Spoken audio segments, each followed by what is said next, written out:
नमस्कार, आप देख रहे हैं अपना बिहार। मैं हूं आपके साथ विभा उपाध्याय। लोकतंत्र की जननी वैशाली की धरती आज दिन भर अशांत रही। दलित सेना के नेता की हत्या के बाद उपद्रवियों ने जमकर बवाल किया। बाजार और थाने में जमकर तोड़फोड़ की गई और दिन भर पुलिस की व्यवस्था को चुनौती देते रहे ये उपद्रवी। हालांकि पुलिस ने हिंसा में शामिल लोगों पर सख्ती भी दिखाई और बवाल को शांत कराने के लिए फायरिंग भी करनी पड़ी, जिससे घंटों अफरा तफरी का माहौल रहा।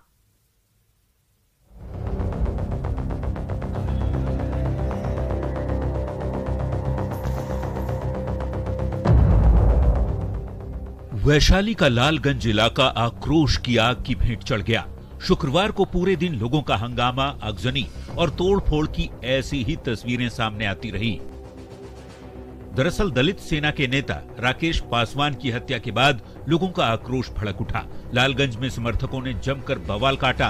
उपद्रवियों ने तिनपुलवा चौक से लेकर लालगंज बाजार और थाने तक में तोड़फोड़ की। हालात को नियंत्रित करने के लिए पुलिस को फायरिंग करनी पड़ी। नेता राकेश पासवान की हत्या के बाद जो है वो समर्थकों का जो उपद्रव है वो थमने का नाम नहीं ले रहा था और लगातार जो है वो उपद्रव समर्थकों ने मचाया है। अभी मैं मौजूद हूँ लालगंज थाना पे। आप देख सकते हैं कि थाना के बाहर की तस्वीर है और इसके बाहर जो ये कुछ दुकानें थी, देखिए किस तरह से यहाँ पे शीशा जो है बिखरा हुआ है, किस तरह से उत्पात मचाया है। मौके पर भारी संख्या में पुलिस की तैनाती की गई। डीएम और एसपी खुद लालगंज में गश्ती लगाते दिखे। प्रशासन का दावा है कि हत्यारे जल्द गिरफ्तार कर लिए जाएंगे। इसकी सूचना प्राप्त होते ही सदर एसडीपीओ के नेतृत्व में एक एसआईटी का गठन कर दिया गया है। इसको तुरंत उद्धरित कर लिया जाएगा, साथ ही दोषियों को पकड़ भी लिया जाएगा। आज सुबह कुछ असामाजिक तत्वों के द्वारा टायर जलाकर रोड जाम करने का प्रयास किया गया। कुछ एक वाहनों में भी तोड़फोड़ करने का प्रयास किया गया, परंतु पुलिस और प्रशासन के द्वारा त्वरित कार्रवाई करते हुए सिचुएशन को कंट्रोल कर लिया गया है। और वैशाली के पंचदमिया गांव में भीम आर्मी के नेता की हत्या हुई। दलित नेता राकेश पासवान की हत्या कर दी गई। बाइक सवार अपराधियों ने मर्डर को अंजाम दिया। दलित सेना के राष्ट्रीय सचिव थे राकेश पासवान। गुरुवार शाम अपने घर के दरवाजे पर बैठे थे। 2 बाइक सवार 4 अपराधी अचानक पहुंचे और एक अपराधी ने राकेश पासवान को प्रणाम भी किया। पहले पैर छुआ, फिर गोलियों से भून डाला। राकेश पासवान की हत्या के विरोध में समर्थकों ने जमकर उत्पात मचाया और बवाल काटा। आक्रोशित भीड़ ने लालगंज थाने के गेट पर लगे वज्र वाहन के साथ ही पुलिस की गाड़ियों को भी फूंकने की कोशिश की। कई गाड़ियां क्षतिग्रस्त भी हुई। हालांकि हंगामा और तोड़फोड़ के बाद बसंता जहानाबाद घाट पर शव का लोगों ने अंतिम संस्कार भी कर दिया। न्यूज़ 18 के लिए वैशाली से प्रफुल्ल कुमार की रिपोर्ट। तो वैशाली में दलित नेता राकेश पासवान की हत्या के विरोध में बवाल के साथ सियासत भी इस पर शुरू हो चुकी है। जमुई से सांसद और एलजेपीटी के अध्यक्ष चिराग पासवान ने राकेश के परिजनों से मुलाकात कर उन्हें सांत्वना दी और पुलिस अधिकारियों से बात कर दोषियों के खिलाफ त्वरित और ठोस कार्रवाई की मांग की।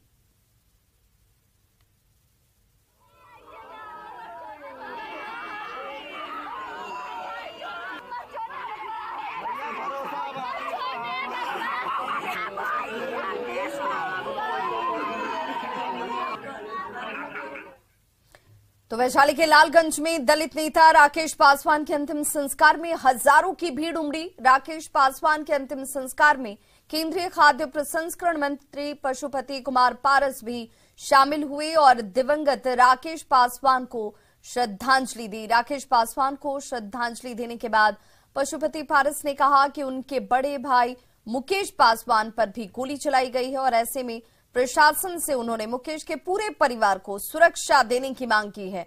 पशुपति पारस ने कहा कि बिहार में लॉ एंड ऑर्डर नाम की कोई चीज नहीं रह गई है।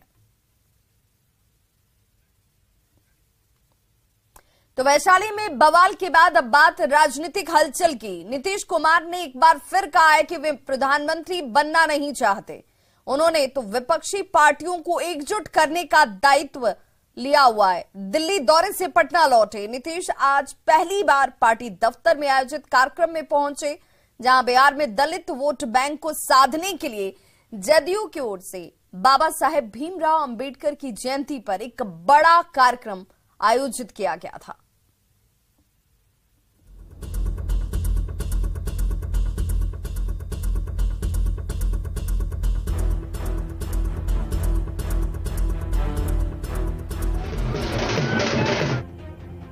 मेरा नाम मत लीजिए, हम हाथ जोड़ के प्रार्थना करते हैं सब लोगों को। 3 दिनों की दिल्ली यात्रा के बाद पटना में नीतीश जब किसी कार्यक्रम में पहली बार पहुंचे तो जेडीयू के उत्साहित कार्यकर्ताओं ने उन पर फूलों की बारिश कर दी।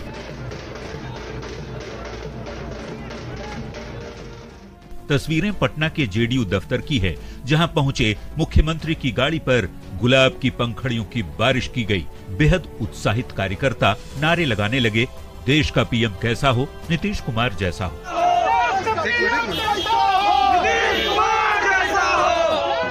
कार्यकर्ता जोर जोर से नारेबाजी कर रहे थे, लेकिन जब मंच पर नीतीश पहुंचे और बारी बोलने की आई, तब नीतीश ने कहा उनका नाम लेकर नारे ना लगाएं, क्योंकि वो विपक्ष की ओर से नेता नहीं बल्कि सबको एकजुट करने की कोशिश कर रहे हैं। तब मेरा नाम मत लीजिए, हम हाथ जोड़ के प्रार्थना करते हैं सब लोगों को कि भाई मेरा नाम मत लीजिए, हम घूम रहे हैं तो हम ही बनेंगे, यही सब मत बोलिए प्लीज, ये नहीं करिए, ये मत कहिएगा। और देखिए कितने लोग एकजुट हो रहे हैं, सब लोग एकजुट हो जाएंगे, बहुत आगे देश बढ़ेगा, अपना राज्य का भी विकास होगा। सीएम नीतीश ने कहा कि विपक्षी एकजुटता को लेकर 2024 के चुनाव में वे पूरे देश का दौरा करेंगे। नीतीश ने फिर से इस बात पर जोर दिया कि उन्हें प्रधानमंत्री नहीं बनना, वो तो सिर्फ विपक्ष को एकजुट करने की भूमिका निभाएंगे। और हमारा यही उद्देश्य है कि जितने लोग एक साथ एग्री कर जाएंगे, उन सब लोगों को एक साथ बैठ जाना है और क्या करना है ये तय करना है। कहां कौन कितने लोग लड़ेंगे ये सब तय कर लेंगे और उसके बाद पूरे देश का दौरा करते रहेंगे और तब इन लोगों को पता चल जाएगा। अगर लोग इनको वोट देगा तो अपना नाश कर लेगा, आप समझ लीजिए, और इन लोगों के खिलाफ वोट देगा तो अपना भी विकास करेगा, राज्य का भी विकास करेगा और देश का भी विकास करेगा। दिल्ली दौरे पर नीतीश ने कांग्रेस अध्यक्ष मल्लिकार्जुन खड़गे, राहुल गांधी से लेकर अरविंद केजरीवाल और लेफ्ट पार्टी के नेता डी राजा तक से मुलाकात की। 2024 के लोकसभा चुनाव में नीतीश को तमाम विपक्षी पार्टियों को एकजुट करने का बड़ा दायित्व दिया गया है। नीतीश के साथ ही तेजस्वी यादव भी विपक्षी नेताओं को गोलबंद करेंगे। न्यूज 18 के लिए पटना से शैलेंद्र कुमार की रिपोर्ट। बिहार बीजेपी अध्यक्ष सम्राट चौधरी ने नीतीश कुमार के विपक्षी एकता की मुहिम पर हमला बोलते हुए कहा कि नीतीश भ्रष्टाचारियों को एकजुट कर रहे हैं। न्यूज 18 से एक्सक्लूसिव बातचीत में सम्राट चौधरी ने कहा कि बिहार सरकार ने पुलिस वालों को चूड़ियां पहना दी हैं। अपराधियों को एनकाउंटर यूपी की तरह होना चाहिए। सम्राट के बयान पर सियासत हालांकि गर्मा गई है।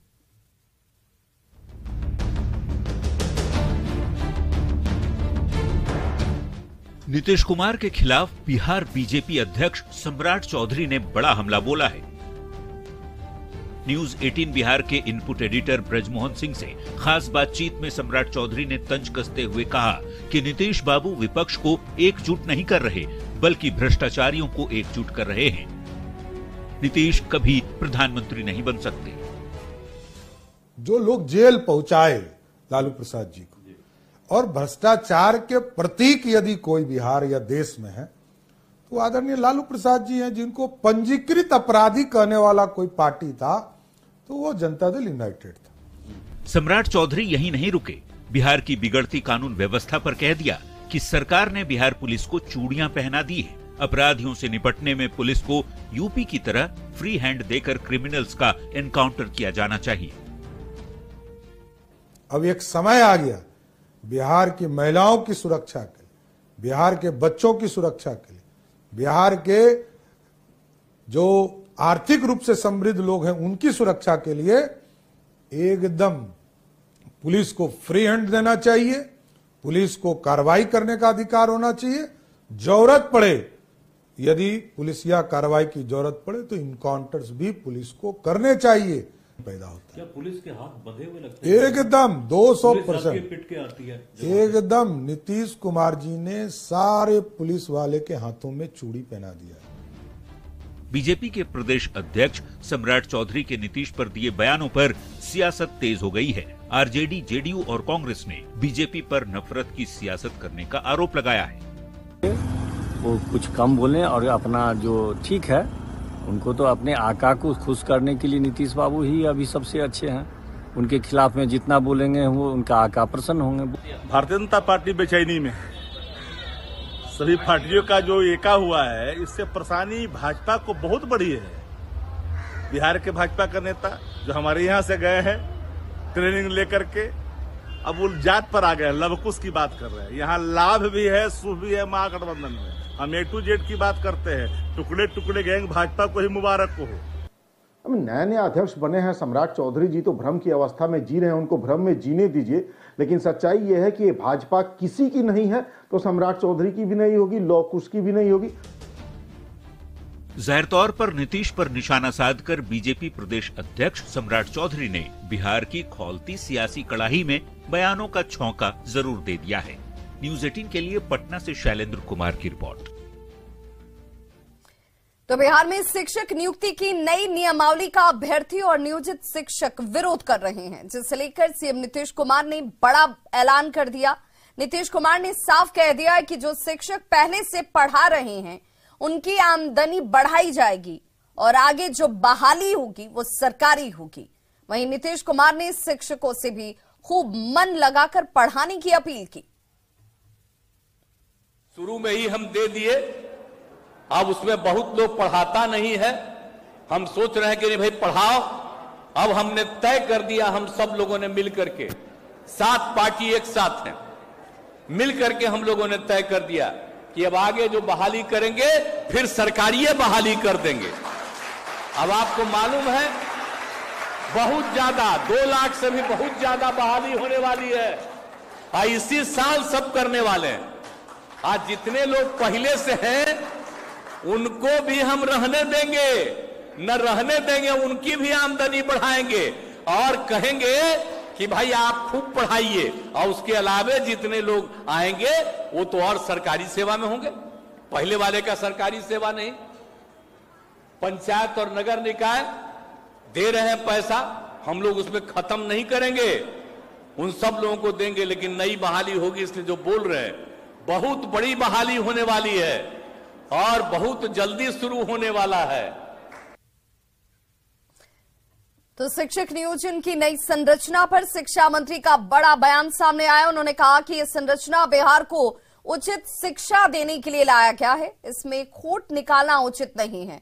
शिक्षक का काम शिक्षा देना है और जिस विषय को शिक्षक पढ़ाने जा रहे हैं उसी विषय में से अगर कुछ सवाल उनसे किया जाएगा तो इसमें समस्या ही क्या है। शिक्षक होने के लिए दक्ष हुए, आपने ट्रेनिंग किया, आपने क्या कहते हैं सीटेट STET पास किया, अच्छी बात है। तो भाई आप पढ़े लिखे समाज के लोग हैं, आप पढ़ाई के लिए जा रहे हैं, तो एक परीक्षा से क्या घबराना, नहीं घबरानी चाहिए।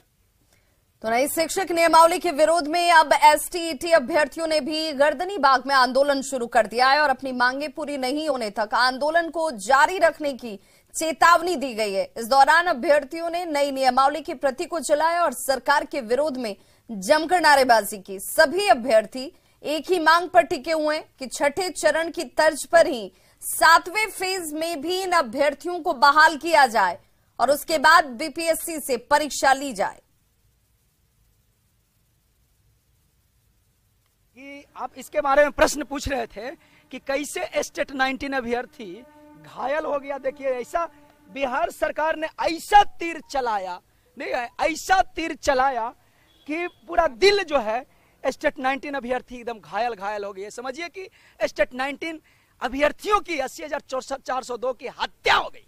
आपको तो राज्यकर्मी का दर्जा भी मिलेगा साथ में, तो कैसे घायल हो गया? सर स्टेट 19 अभ्यर्थी पहले उनका नियोजित होंगे तभी न हम लोग तैयारी कर सकते हैं। पहले हम लोग को नियोजन करे सरकार, इसके बाद हम लोग 1 एग्जाम नहीं, 2 एग्जाम नहीं, 4 एग्जाम देने के लिए स्टेट 19 अभ्यर्थी तैयार है। कैसे क्वालिटी एजुकेशन, ये आप ही की नीति पे लोग भी बहाल हुए हैं, यानी आप ही का क्वालिटी एजुकेशन आप ही सही नहीं रखे हैं। आप जो इकाई जो भी आप संस्था दिए, जो भी आप खोजे कि ये अहर्ता चाहिए, वो अहर्ता पास है तभी तो वो वहाँ टीचर है। क्यों इससे पहले सरकार को पता नहीं था? क्या बिना एग्जाम किए हुए सबको नियोजित कर दिया, ऐसे ही नियोजित टीचर बन गए। हम लोग तो यही चाहते हैं कि हम लोग को भी पहले 7th फेज की नियुक्ति का नियोजन करे, उसके बाद जो एग्जाम देना होगा, जितना तरह का एग्जाम लेना होगा वो ले ले। मंजूर नहीं है? नहीं, बिल्कुल भी नहीं, मैं इसका बहिष्कार करती हूँ। अब कौन सा एग्जाम लेगा? जब बीपीएससी का एग्जाम ही देना था तो फिर टीचर क्यों बनेंगे? एसडीएम डीएम नहीं बनेंगे। बाबा साहेब भीमराव अंबेडकर की जयंती पर पटना बीजेपी कार्यालय में एक समारोह आयोजित किया गया, जिसमें प्रदेश अध्यक्ष सुशील मोदी और बीजेपी सांसद आपको बताते चलें कि बीजेपी के प्रदेश अध्यक्ष सम्राट और बीजेपी सांसद सुशील मोदी सहित कई बड़े नेता इस समारोह में शामिल हुए। और इस मौके पर सुशील कुमार मोदी ने जहां कांग्रेस पर बाबा साहेब को सम्मान नहीं देने का आरोप लगाया, वहीं आरजेडी पर लालू प्रसाद के शासनकाल में बिहार में दलितों के नरसंहार को गिनाया गया और कहा कि कांग्रेस और आरजेडी का चरित्र दलित विरोधी है। वहीं सम्राट चौधरी ने भी इस मौके पर बाबा साहेब के बहाने आरजेडी और लालू प्रसाद के शासनकाल पर जमकर निशाना साधा। 15 साल में 1 दर्जन सामूहिक नरसंहार हुए, जिसमें लाइन में खड़ा करके दलित समाज के लोगों को गोलियों से भून दिया गया और 155 लोग मारे गए। और मैं आपको याद कराना चाहूंगा, बथानी टोला 1996 में 21 दलित मारे गए, लक्ष्मणपुर बाथे 1997 में 58 दलित मारे गए, मियापुर 32 दलित, हैबसपुर 10 दलित, नारायणपुर 11 दलित, शंकर बिगा 23 दलित, यानी 1 दर्जन से ज्यादा सामूहिक नरसंहार, इक्का दुक्का नहीं, एक लाइन में खड़ा करके गोलियों से भून दिया गया। और वो लोग आज बगल में अंबेडकर साहब की जयंती मना रहे हैं, तो जिनके राज में दलितों को गाजर मूली की तरह काट दिया गया। और तो जब 2005 में बिहार में हम लोग की सरकार बनी, उसके बाद से बिहार में एक भी दलितों का नरसंहार हम लोगों ने नहीं होने दिया। एक पार्टी है जिसका 15 साल बिहार में राज चला, वो कहती है कि हम संविधान की रक्षा करना चाहते हैं, आरक्षण को बचाना चाहते हैं, लेकिन आपको जानकर साथियों आश्चर्य होगा कि 15 साल के लालू प्रसाद जी के राज में किसी वर्ग को कभी कोई आरक्षण उस पार्टी ने नहीं देने का काम किया। बिहार के सहकारिता मंत्री सुरेंद्र प्रसाद यादव ने एक अजीबोगरीब बयान दिया है। गया में बाबा साहेब की जयंती समारोह के मौके पर उन्होंने कहा कि बाबा साहेब भीमराव अंबेडकर उनके सपने में आए थे और बाबा साहेब ने ही उनसे कहा था कि संविधान खतरे में है, उससे छेड़छाड़ किया जा रहा है, जिसे बचाना है। और इसीलिए सुरेंद्र प्रसाद ने अटल बिहारी वाजपेयी की सरकार के समय लोकसभा में आडवाणी जी के हाथ से छीनकर महिला बिल की कॉपी को फाड़ दिया था। तो जनगणना करा लो और जिसका जितना भागीदारी है उतना उसको दिला दो, इसी के पक्ष में हमने महिला बिल फाड़ा था। ये बाबा साहब हमको सपना में आए थे और कहे थे ये संविधान से छेड़छाड़ हो रहा है और संविधान को तुम रोको, किसी भी कीमत पर रोको और हक अधिकार। जनसुराज पद यात्रा के दौरान चुनावी रणनीतिकार प्रशांत किशोर लगातार लोगों से संवाद कर रहे हैं। वैशाली में एक आम सभा को संबोधित करते हुए प्रशांत किशोर ने लोगों से कहा कि जब तक आप शिक्षा और रोजगार के नाम पर वोट नहीं देंगे, तब तक आपकी गरीबी दूर नहीं होगी। जो ताला खोलना है वो चाबी लगावे के पड़ी ना। तो जब तक आप शिक्षा और रोजगार पर वोट नहीं दीजिएगा, तब तक आपकी गरीबी दूर नहीं होगी। 5 किलो अनाज से दूर ना हो गरीबी। 5 किलो अनाज तो वह जीवन भर मिलत रही तो से गरीबी दूर होई नहीं हो सकता। नाली गली रवा घर सड़क बन जाए तो से गरीबी दूर होई ना होई। गरीबी दूर तब होगा जब आपके बच्चे पढ़ लिख कर होशियार हो जाए, नौकरी लग जाए। वाल्मीकि टाइगर रिजर्व के जंगल से भटककर एक हिरण करीब 100 किलोमीटर दूर ठकराहा पहुंच गया। मामला ठकराहा बाजार का है, जहां 4-5 कुत्तों के झुंड ने इस हिरण पर हमला कर दिया और हिरन इन कुत्तों के झुंड से बचने के लिए ठकराहा बाजार स्थित यासीन मियां की झोपड़ी में घुस जाता है। कुत्तों से बचने के क्रम में हिरन घायल हुआ, जिसे स्वास्थ्य कर्मियों ने ग्रामीणों की सूचना पर उपचार किया और वन विभाग को इसकी सूचना दी गई।